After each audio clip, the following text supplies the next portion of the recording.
Now it's easy because he's got one. Now it's easy to say, oh, this stuff doesn't matter at all, and I'd rather have peace of mind and fun with my friends. But I think most athletes go out there to win every single game, and maybe we shouldn't count all the rings, Mike, but Bill Russell has 11 and it matters, and Tom Brady has 5 and it matters. Getting a ring matters, Mike. Tony, matters. It does matter. It does matter. Is it the only thing that matters in football when you're a lineman and you can't control the action? Tony, this is not the same as basketball. Yes, it validates your team. It's not the same as basketball where one player can disproportionately impact the game. Football's not that way. There's nothing Lane Johnson can do other than help keep his quarterback alive. Yes. Tony, they're guys without rings like Fran Tarkenton and Jim Kelly, who I think are truly great players, and they don't have rings. Yeah, I'm not going to go with the comparison. I don't think you should be judged only on rings. But the notion that they don't matter Well, they matter. is crazy. I think what Lane Johnson is saying, if I'm hearing it correctly, is the guys who have rings talk about it as if they directly were always responsible for their rings. And he's probably talking about a lot of guys who play football who have rings who are on this network and other networks because that's mostly who are hired. Right. And what he's saying is, you know what? You were a great player, but you didn't put that ring on your teammates' fingers. And I think that's a fair thing for a lineman or I think you go out to win, and if you keep winning, you get a ring. He may never wear it. It may always be in a box. But every once in a while, he's going to open the box. Oh, no question about that. He'll open the box.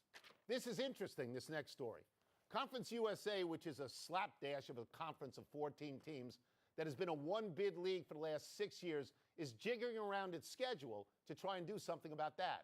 Starting this season, after the first 14 league games, the top 5 teams will be grouped together, and they will play the remainder of their games against each other.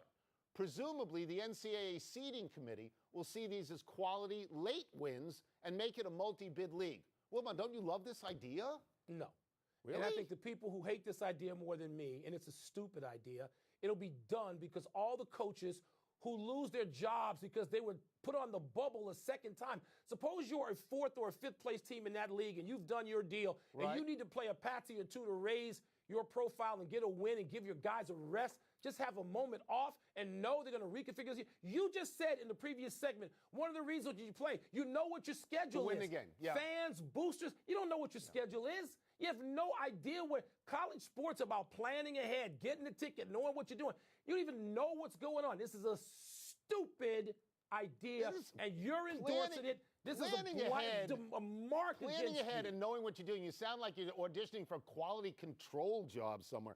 This is a conference that has teams from Florida, Texas, Mississippi, Virginia, West Virginia, Tennessee. It's all over the place, and it gets no respect.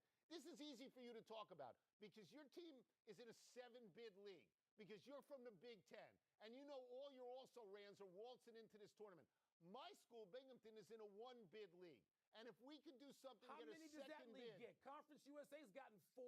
They've gotten in the last 6 years, they've gotten less than 2. How does that work out? It works out to 1. So at the end of the year, the top teams on your schedule. They're going to get they'll get at least